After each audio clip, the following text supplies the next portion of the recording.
Greetings and salutations. How art thou?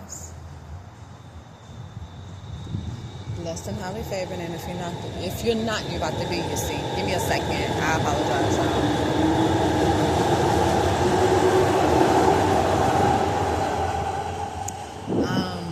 Today is currently Wednesday, April the 2nd, 2025. I'm coming to you live and in the flesh. Something really stirred in my spirit last night that told me to start the series called Release and Relinquish, right? I know, because y'all was probably like, why we gathered here today? And that's the reason for it. And the main basis of the series is me just calling out people in my life that, I picked the prime spot for this, Just trains, planes, and automobiles. God damn it. Just all in the background noise of that. So that's a message too, and I'm gonna get to that later. But the basis of the series is called Release and Relinquish, and it's me just basically not calling out, exposing, or feeling the need to put on Front Street, but me just actually releasing, relinquishing those in my life that I feel like our relationships may have gone astray due to different reasons, and it could have been just, divine intervention, God's plan and God's will and way for my life. It could have been due to egotistical matter. It could be just separation because everybody's life path is different. Whatever the case may be, these are individuals and situations, real life stories that, apologies y'all, sometimes I'm on the camera, that have impacted me in great and positive ways, and also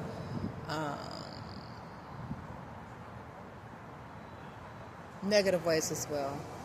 Some have left more scarring than others, and those that have, I'll highlight them. But every single person that will be a part of this series is someone that I held dear to me, that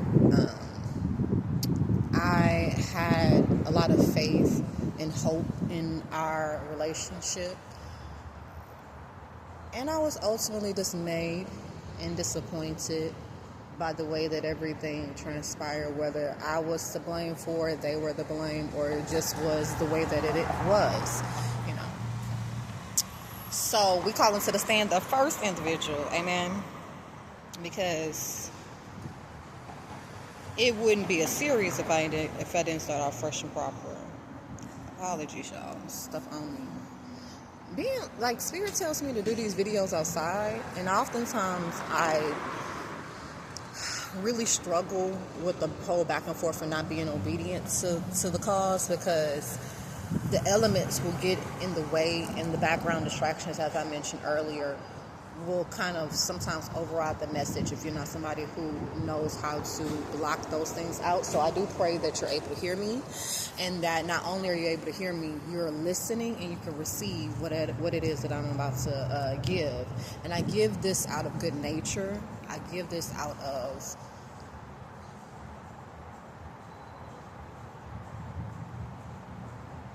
therapeutic concealment.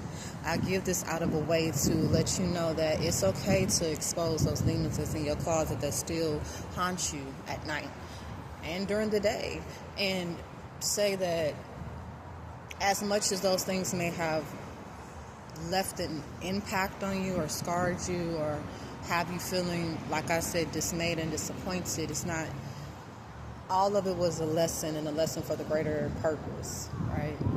The first person to the stand is my grandmother, none other than, and I'm going to give her name, right?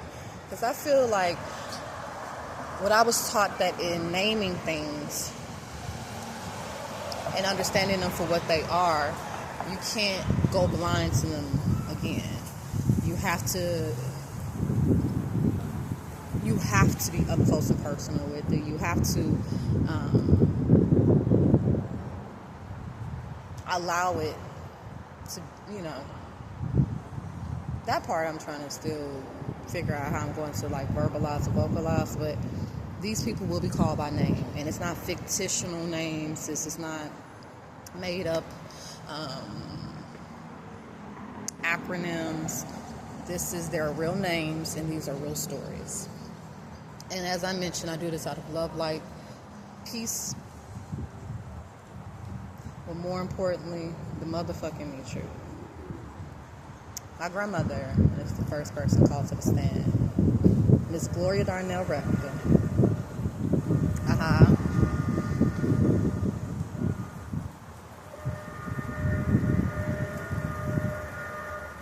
A woman of many faces is what I can say about her. And I'm going to first start off by giving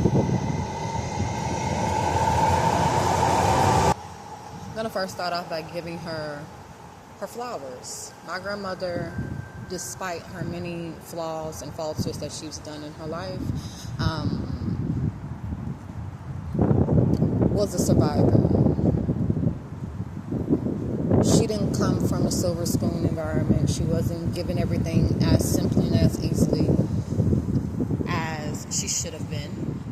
But she also didn't come from ill means either. I think that if anything, my grandmother and her younger siblings came from like black working class, meaning that she had a mother and a father who were both she came from a two-parent household.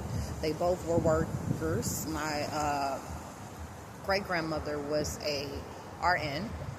She was a registered nurse. I believe so. Either RN or LVN, one of the two, but she was definitely like in the medical industry.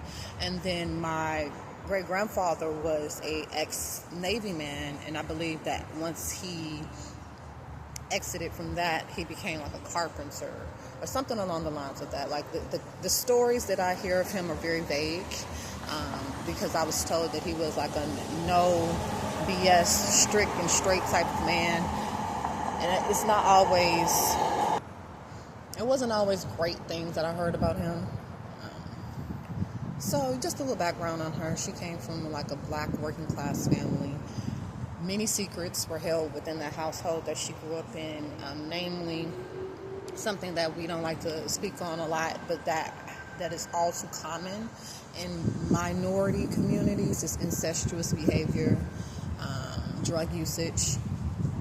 My grandmother got married very early on. Mind you, this is like the 50s, the 40s, 40s, 50s, around that time.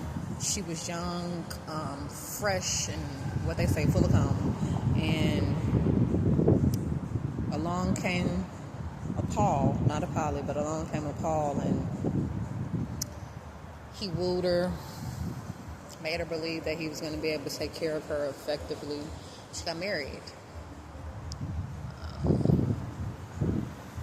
Right after graduation. Didn't even give herself time to go out and explore the world and to go figure things out and find herself. She became someone's wife.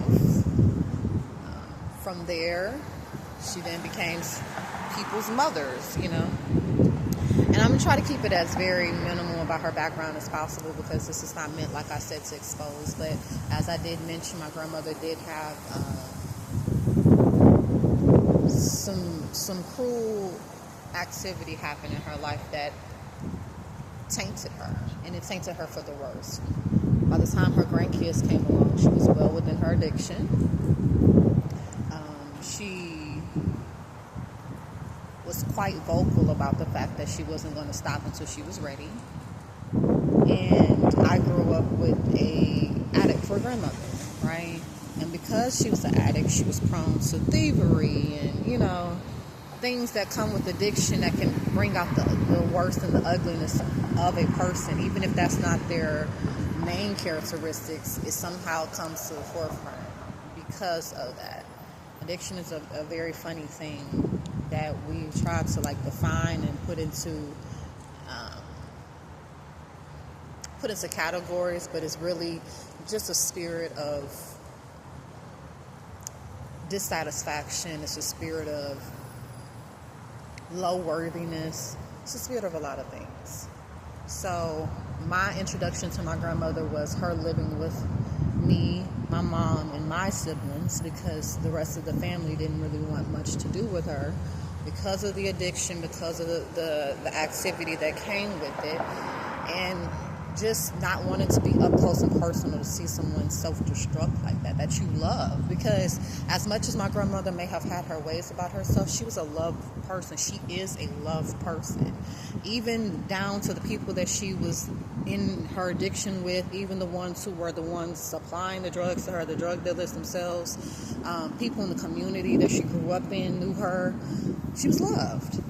She is loved still to this day and respected. Surprisingly enough. That's why when people, like when addicts come out and they really relay their stories, and they sometimes like can name and define those who have shown them grace and compassion, it wasn't just due to the love, but also the respect of who they were before, that addiction did what it did to them. So I grew up with my grandmother.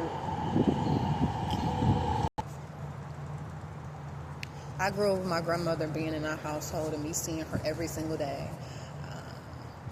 Me seeing her before I went to school, after school, holidays, weekends, the whole nine. In and out, day in and day out. She was also one of the reasons why she was loved, not only in the family, but in the community and everywhere else, is because she was known for having an impeccable style as far as her aesthetic was concerned. My grandmother can dress to a T, you hear me? Baby, she can make a cape look like designer. Amen. She can take thrifted and make it look high class and high value. That's really where I get her, along with others that have that I will also mention in this release and relinquish, that have just aided me in that regard in my life as a woman. Like nosy.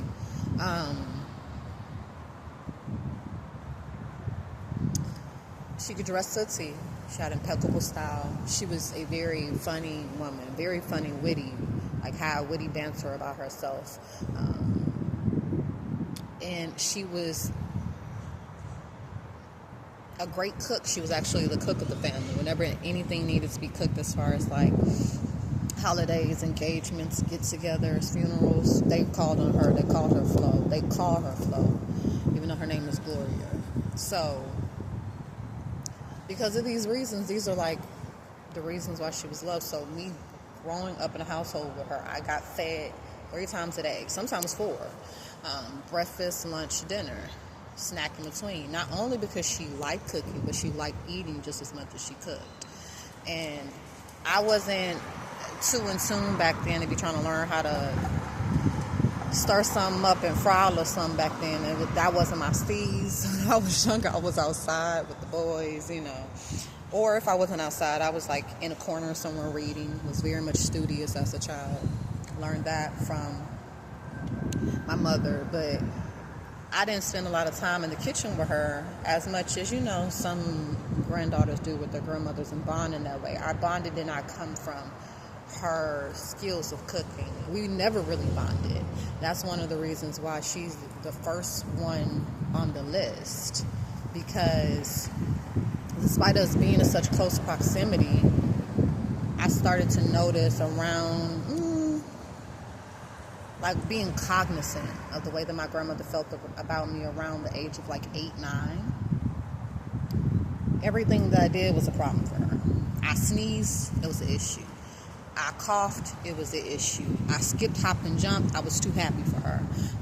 She had a disdain for me that was very questionable for a grandmother to have towards their grandchild, especially when that grandchild was not a troublemaker, right? As a child, I was agreeable because I was taught to be. I was in a single parent household. My mom didn't play that shit. She was very much spare the rod, spoil the child. So I wasn't wild and reckless and disrespectful. So it was always questionable to me why she felt the need to target me. Mind you, I also need to put this into context. I was the only girl of my mom's kids. My mom had 2 boys prior to me. And along with my mother not knowing how to receive me and how to really like nourish me the way that a young woman should be nourished, my grandmother, I feel like, didn't have the tools and resources either. So here I was having to figure out how to fit into a household that wasn't willing to allow me to be myself, and was always trying to do whatever they could to like really diminish me. And I don't say all of these things like as a pity for myself, because I really do believe that because that was the dynamic of my household, it made me understand myself even more than others who are of my age range could. Made me recognize that I must be something special, that I have to be the one that's always looked at as the problem to whatever solution that they was trying to bring about. Mind you, everybody in this household that I live with, my mom, my two older brothers, my grandmother, were either already in their own ways of addiction, or they were well being prepped to be so. My mother was a marijuana smoker, like almost akin to the way that my grandmother smoked her drug, her crack cocaine. My mom smoked every single day. Then you have my older brother, who started very early as well. And the reasoning behind that is up for them to, make their story about. But I can only guess that it was due to life circumstances, trauma, the basic shit. So here I was, a young woman, not really receiving the nourishment that she needed from her mother, as far as like gentleness and acknowledgement